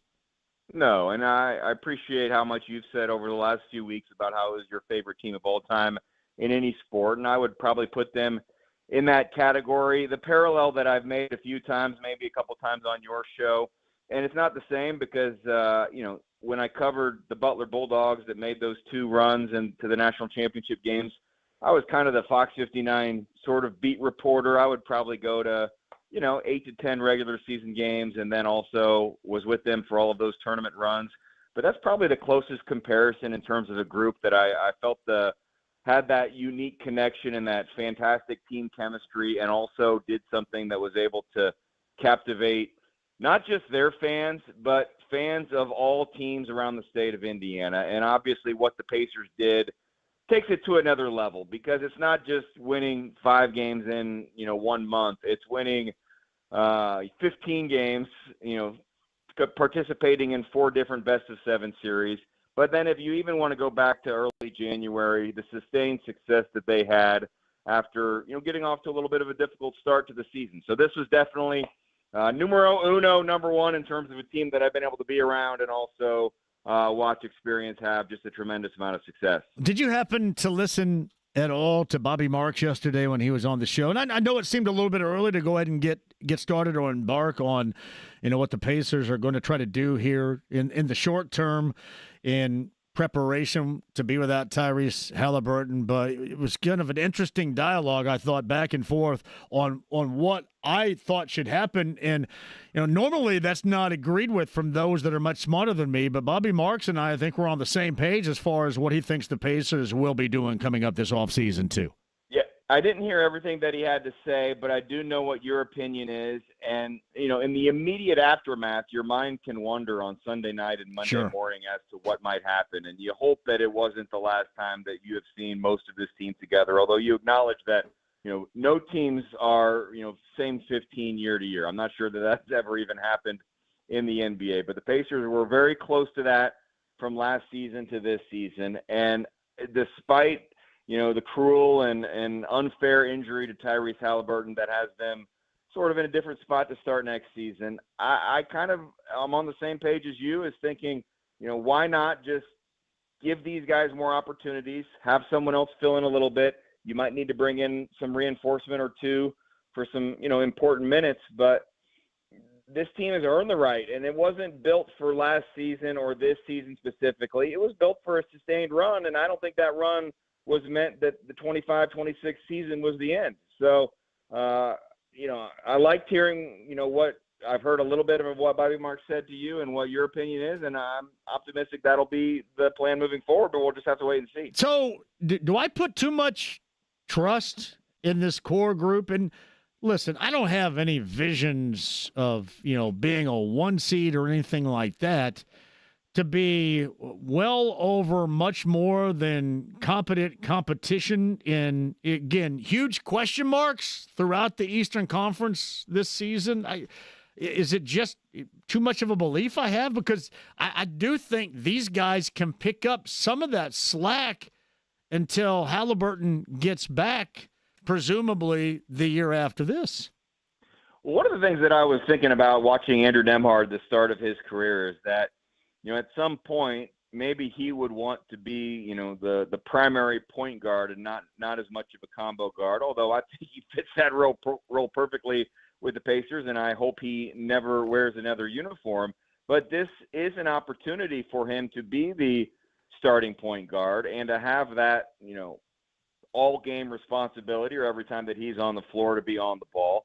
You're going to have to probably change a little bit of your style without Tyrese Halliburton. So that's where I have a lot of faith in this coaching staff to figure out the best way for them to play and to succeed. But I would say, you have a belief in the entire roster, and I do as well. But to win at a level that gets you, a playoff spot and winning, more than you're losing in the NBA during the regular season, you have to have someone at the point guard position. And so to me, Andrew Nembhard is the one person that you have that gives you that feeling you can go ahead and do as you're saying and allow everyone else to kind of pick it up a little bit, is because you've got someone that can be your point guard. He just hasn't been asked that as much in his career, but when asked, he's performed well. It's Jeremiah Johnson, Pacers TV, on the Andy Moore Automotive Group hotline. Listen, in the midst of wanting to bring back the core group and talking that up, I will occasionally take kind of a wild ass angle a little bit here. And TJ had just sent me something that I had actually thought about, and I haven't crunched the numbers, but it's funny that normally when you first hear this, you go, absolutely not. And then when I thought about it more, I go, yeah, you know what? That does kind of make sense. As TJ said, I think this Pacer team needs to sign Bobby Portis. And And listen, I don't know if they can. I don't know if they would ever consider it. But normally I would say you have to be the right personality to fit into this group. But I also think this group can, transform a person, if that makes sense, transform a personality as well. So it's kind of funny he mentioned that, because I did think about that myself the other day, even if it doesn't make any sense whatsoever about what this team is and who they've become and what we expect. It did make a little bit of sense to me, honestly. I'm like you. My initial thought would be to laugh and to say no way, because there is a little bit of a rivalry there. However, to me, you go to your leadership. You go to your Tyrese Halliburton and your Pascal Siakam, and if that was that kind of player or someone that you've had battles against in the past, maybe as long as they didn't make it personal, and if they felt good about it and they felt good about bringing a player like that in, then that's where you really value their opinion. And that's kind of the communication I feel like that this team and organization has with those players that is special and unique. So I do, with what the Pacers did in the last 2 months with everyone watching, what you do in the regular season at times can go unnoticed, even though we know fully what they were doing and what they were accomplishing. What they've done over the last couple of months, to me, will make them a little bit of a destination type of team for players and agents around the NBA, because you saw what is possible. And unless you're strictly in it for sunshine and South Beach type of atmospheres, you want to be on a team that can play in June. And that makes your career go. And so the Pacers have shown they have those kind of players. They have that kind of foundation and just sort of that kind of team chemistry. So if they're a player away or they need to fill in the gaps because someone's out for the next year, I tend to think that there'll be some guys that'll be signing up to come to Indiana. JJ, here's what's most important. And Chad Buchanan said this on my show, and I think others. I think this is a go-to. And I think he said this on Jim Rome as well. He said, listen, we don't have the beach or the mountains, and it gets cold here in January, but if you love basketball, this is the place to be. And with what they do, team-wise, everybody gets love. Everybody has the opportunity to get that love and to participate and to show what they can do. And then, as you mentioned, to also combine that with winning at a higher level. And now there's almost been, I think, as we've seen this postseason, an unveiling, has there not, of this team, this organization, and, what they have put together here. And I just think that makes them right now a lot different than how we used to view them. For so many years, you talk about, the challenges of maybe winning and competing in a small market, and you look to the NFL and they don't seem to have those issues. To me, what the Pacers did this season, and I'll add the Thunder to that, is while they are two, quote unquote small market teams, I don't think those two organizations for the next, let's say 4 to 5 years, if they can just kind of keep in the mix, they won't be viewed by market size anymore. All of a sudden, they're maybe viewed in a different level. Not to say, your Knicks, Celtics, Lakers, those sort of iconic NBA franchises are maybe at a premium level, but you're right in the mix, and you aren't going to have your market size held against you. This is a basketball market, and you know who deserves a lot of credit for that as well, in addition to the front office, the coaching staff, the players. It's those of you listening right now to the Ride with JMV. It's the fans, because if you're watching these games on television, or maybe some NBA players had a chance to experience the atmosphere at Gainbridge Fieldhouse in any of those playoff games, that's what you want. That's what you want, to play in front of that environment and that sort of atmosphere, and to have a supportive fan base. So for all of the love and attention that this group has gotten over the last couple of weeks, months, and even the last couple of days in defeat, the fan base is getting a lot of credit as well, and deservedly so. And, I mentioned some of the national perspectives. I've been listening off and on to, a handful of national podcasts. And over the last 2 days, some of my go-to, national folks, they almost had a hard time transitioning from talking about the team that won the championship. They wanted to spend more time talking about the Pacers. And I just listened to Zach Lowe, and he talked about the magic that this group was able to find this season. And we love sports movies, right? I mean, this was a sports movie in real life that we were watching. We were watching from, September, and then the downs, and then the ups in January, and then on. A lot of these people just started watching in April, but it was a movie that they could not take their eyes off of, and they could not stop talking about. And I do think that'll have a long-lasting effect. JJ's with us on the Andy Moore Automotive Group hotline, Pacers TV, and it is a quick change, given the halftime show reference right there, considering you go from Game 7, and then you got the draft that starts tomorrow in round 1 and round 2 on Thursday, and then the free agency period also on the inbound right here as well. JJ's on the Andy Moore Automotive Group hotline. So how do you envision the real legitimate starting chance and what we assume to be the playing time for Mather? And again, assuming that this is going to continue to be the path with this particular core, the Mather in translation, because we've seen the good, we've seen the bad, we haven't seen the consistent. How do you think that would translate?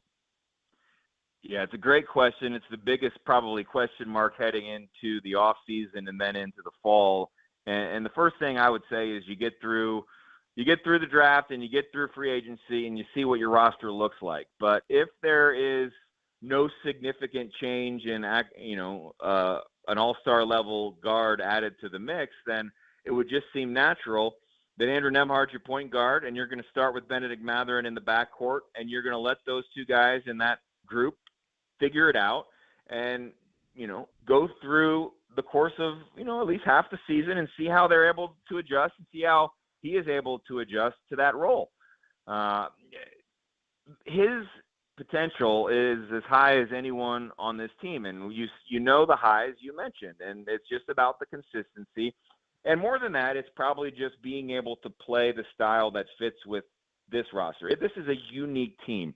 You could drop him in to 29 other teams and have no concerns. I feel like that he could go get you 15 to 18 points a game, and he could play 25 minutes, and he could do what is asked of him. The Pacers just ask for a little bit different in terms of the ball movement and what they ask. Their defensive techniques are just a little bit different, and it takes some adjustment. I still think he can be that kind of player and then also give you that upside that he has those just, one-of-a-kind skills offensively. And I look forward to him thriving with that opportunity, and that he'll embrace that chance, that hope and that goal.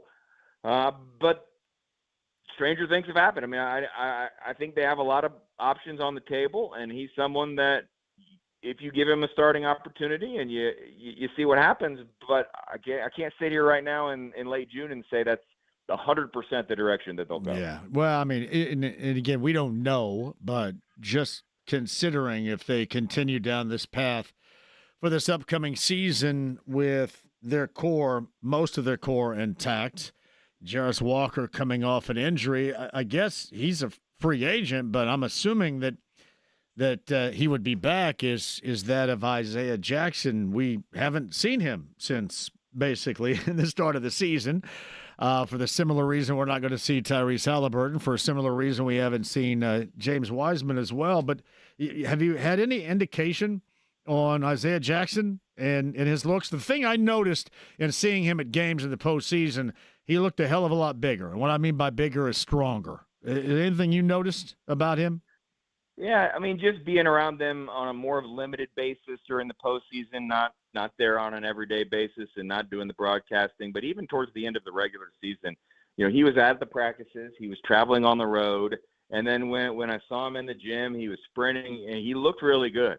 So as a restricted free agent, you never really know, but he is someone this organization has invested a lot of time in, and he is the kind of personality that fits this organization, and I don't know of anyone that has a bad thing to say about Isaiah Jackson. I'll even note that, the first year he was with the Pacers, we would, you're not interviewing Isaiah Jackson all the time during his rookie season, but we would, and it was at times a little bit of a struggle, very shy.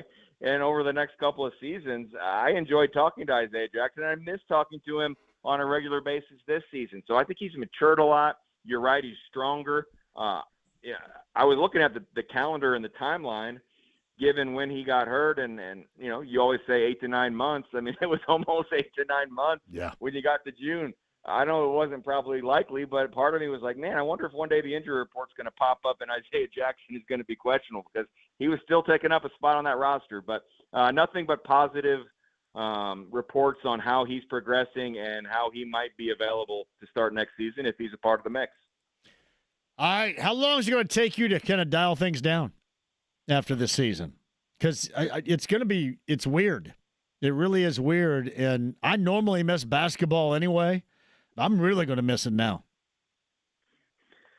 Yeah, the last couple of days have been weird, and I'll even go back to Sunday night. I just want to share a little bit of, I know you said yesterday James was at the viewing party. It was just the most range of emotions that I've never quite experienced in about 20 minutes. I mean, the game starts, and you were so excited, and the fans were going crazy. And the way Tyrese Halliburton started that game, you were just envisioning this was going to be an all-time classic. And then to see what we saw and to have that Gainbridge Fieldhouse go silent, and, Kristen Airy at the I don't think the first time out, but the next time out, I'm not even sure how it all went down, but, he got on the microphone and did a great job of just kind of sending a message to the fans in the proper tone about, you still have a game to play, and, Tyrese would want everybody to cheer and that kind of thing. But the rest of that night just felt weird. I mean, just watching it, and I wasn't in the building, and I can't speak to those that were in Oklahoma City, but anyone even at a watch party in a neighborhood, I mean, they had to feel weird. And the last 2 days is where I'm going with this. It felt weird as well to me. And it just has kind of been a little bit of a cloud, a little bit of a haze you're walking around in, because you knew how close you were. So to answer your question, it's going to be tough to turn the page and kind of just quickly focus on next season, because you still want to appreciate what you saw, and you want to remember the memories, and you made so many memories, and you just wish you could just kind of pick up where you left off. And it's not going to be possible in the same way without Tyrese Halliburton for next season. So I'm not sure how quickly I'm going to be able to turn the page. I suppose it's best to be busy and be occupied and doing other things, because when you have these bored moments, you kind of think back, you scroll through, you read some articles, and there's been some fantastic articles written locally and nationally about this team, and you just want to go back. You want to go back to Sunday afternoon, John. All the people I talked to, I was at the high school tournament, the Charlie Hughes in Carmel and Westfield, and everybody just was like, I can't wait for tonight. I'm so excited. And to have it all go down like that, it's just a gut punch. Sound like the late, great Eddie Money right there. You just want to go back and do it all over. But you can't go back, I know. Hey, speaking of, you talked about the Charlie Hughes, and I don't know why it occurred to me, because I know that you had part of your start, maybe the second tier of your beginnings in TV at WTWO in Terre Haute. Did you hear about the consolidation that's coming up with Terre Haute North and Terre Haute South? Did you see that? I did hear that. West Vigo would be thrown in the mix as well. That's crazy. So technically, what, 3 Vigo County schools will be combined into 2 eventually, not next year or the year after, but at some point in the future. And while I was initially surprised to hear that, it probably makes a little bit of sense. Probably. I mean, maybe. I guess. It's weird, though, to think about. No Terre Haute North, no Terre Haute South, no West Vigo altogether, but it probably does, yeah, I guess.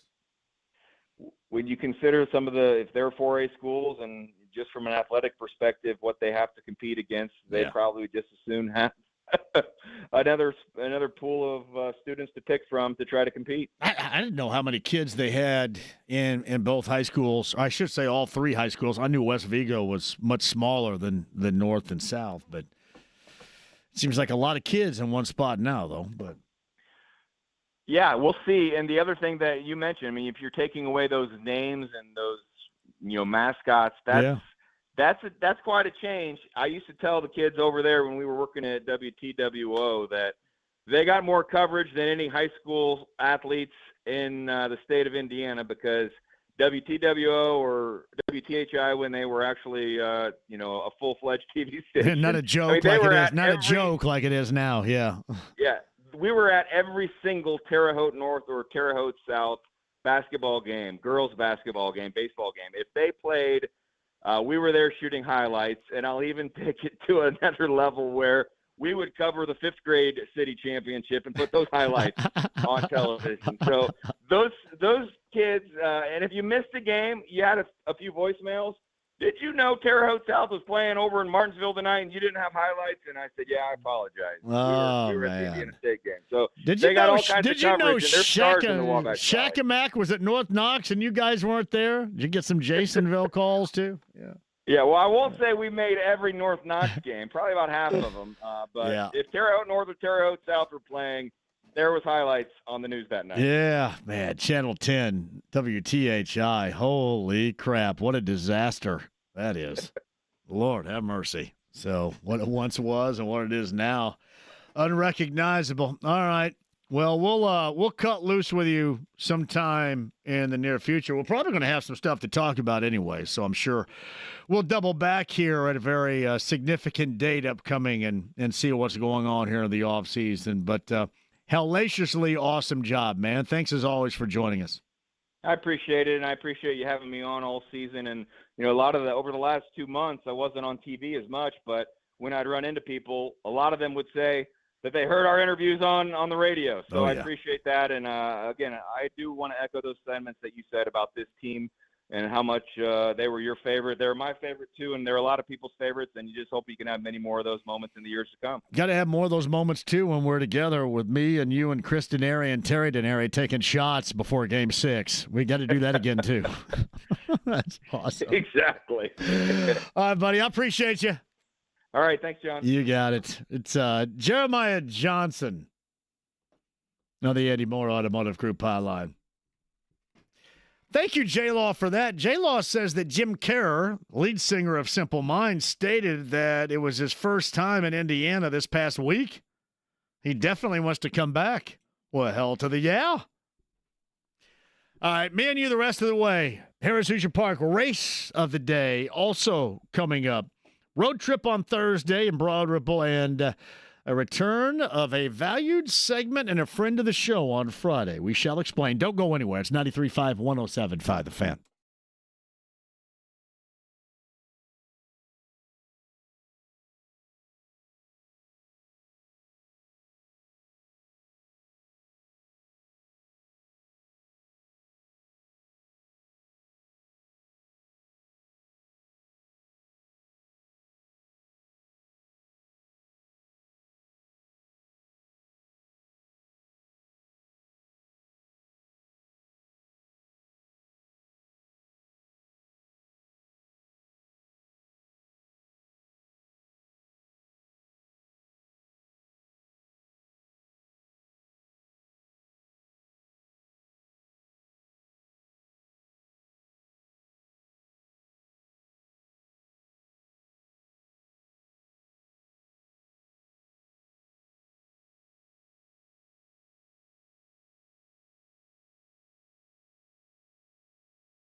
Everybody down on the ground.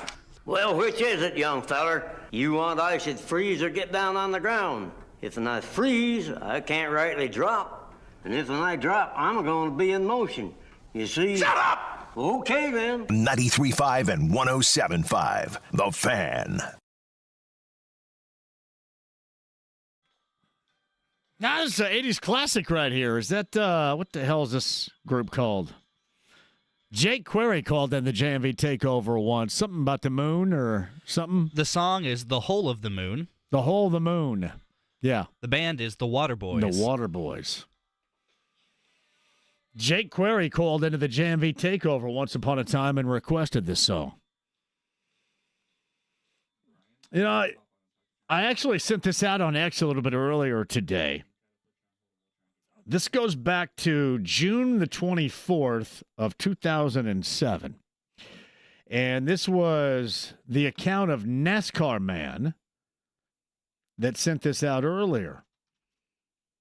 And to play it, we would have to have James edit it because there's a significant F-bomb in it. But this date, back in 2007, the last IndyCar race at Cleveland. And after the race, the late, great, and our friend Robin Miller had his legendary blooper while taping a segment for what was known then as Speed TV. It was classic R. And I felt compelled to think a little bit about, and I'd come across that thought, you know, over the course earlier during the postseason of the NBA, how much he would have enjoyed all this. I mean, it's one thing to think about it during, you know, the Indy 500 in the month of May leading up, and James is laughing about it. It's absolutely hilarious. I miss this person so much. I miss R, his voice, his opinion, the fun. And I saw that today, and I watched it over and over again. I think there's much you can do with that right there, is there, right now? I'd have to edit it. I don't think I can do that right now. I don't think you could edit it right, yeah. God, it's so good. But I was thinking about that today when I saw that. I remember when it happened, too. I mean, going back to 2007, that's a hell of a long time ago. But, man, that was good. So hopefully you saw that. Yeah, I did read this a little bit earlier. Brian Windhorst, I think, was on Get Up this morning and said, keep a very close eye on the Pacers this offseason. And listen, he may end up being right. Yeah, maybe they do make some not so subtle changes. I just think it's going to be more subtlety than it is anything else. But he may end up being right. I think it's pretty easy to go there considering the significance of your best player being injured and the amount of time that is going to be missed here. I just don't know if it's going to be at all as dynamic as everybody may think it's going to be. I could end up being wrong, but I'll sit here and tell you as of right now, I doubt it. I'm going to go with what I know. My friend Doug says you aren't the only one missing R. Miller. Can you imagine R. Miller with this Pacers finals run? With us? Speaking of with us, 93.5, 107.5 The Fan, we have the Fan Invitational Golf Outing presented by Franciscan Health. That's Thursday, August the 7th. Tee time, 10 a.m. I'm assuming I've never played. When I've held my own golf outings, I've never played. Now, I may play, but I also wouldn't mind to bring the JMV takeover and play. Normally what I do is I get between holes and play music really loud. But I know we're all going to be out there. Jeff and Kevin and James and Jake. Legends Golf Club, our friend Ted Bishop is going to be the host. That is a great place. Thursday, August the 7th, 10 a.m. Get signed up today. You guys got to be a part of this. We're all going to be out there. Can you imagine, especially if I'm compelled to, I don't want to say force, that's the wrong thing. Because normally when I go out and I'm around people, I'm kind of the Pied Piper of fun. That makes sense. So I will probably direct those alongside to, much like me, kind of get half in the bag a little bit. I'm going to put Kevin Bowen and James Boyd. Does James drink? Do we know? I don't know if I've ever asked him. I'm not sure. I know Jake does. Jake's a beer guy. And Bowen's a beer guy, too. Does Jeff Rickard drink? I have no idea. Am I the only one here that everybody knows that I drink? You might have a little bit of the reputation. How significant is my drinking reputation? Is it? I mean, you give bar restocks out whenever we do any sort of contest. I do, don't I? We support Franciscan's Foundation, too, making meaningful impact while enjoying a fantastic day on the golf course. Legends, August the 7th in Franklin. Hey, get signed up, 1075thefan.com. Get signed up right now. I will promise you this. We're going to have one hell of a time. I don't give a damn if you're not any good at golf, but I'll be right out there with you.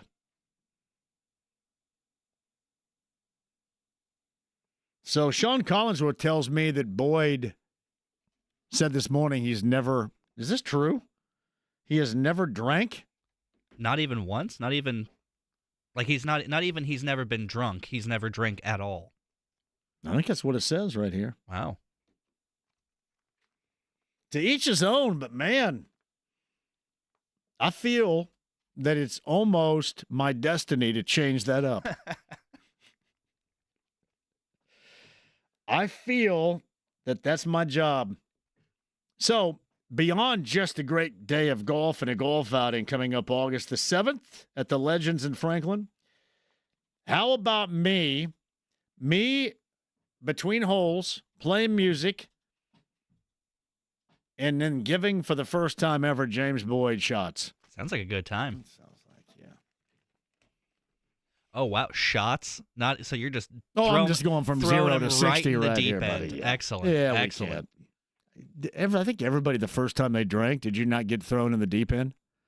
I don't remember. I puked all over everything the first time I drank. Well, I think I was 15 the first time I ever drank, so I don't really remember. Yeah, I was all over everything. I think I was younger than that. But no, I think it was some mixed concoction of crapola. That's when we used to go into the liquor cabinet of my friends, and his name was Buster, and Buster had a robust liquor cabinet, and we used to fill it back up with water. I ever do that? No, I was much less good at hiding it. I just stole from my parents' liquor cabinet and then never bothered to replace it. No, you didn't? Yeah. All right, so, hey, get signed up today. I'll remind you of this because I want everybody to be out there. We've got to have some fun. Seriously, you guys had fun with this Pacer run? Let's never forget how to have fun, no matter what happens. All right, quick break. We'll come back. I'll remind you of that, too. Speaking of fun, Broad Ripple coming up on Thursday. Heaven Hill Distillery Tavern Tour Stop is at Old Pro's table. Who's with me? Hatfield says, give all the ringers multiple shots. I'll tell you what, if you're going to be around me, you're going to be drinking. That's just the way that it is, all right? It's not bad. I'm just there to provide fun. Fun-loving dude. Quick break. We'll come back. Harris Hoosier Park race of the day. 50-50 betting and dining on the table right now to the winner. Here it is.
with JMV. Pay him.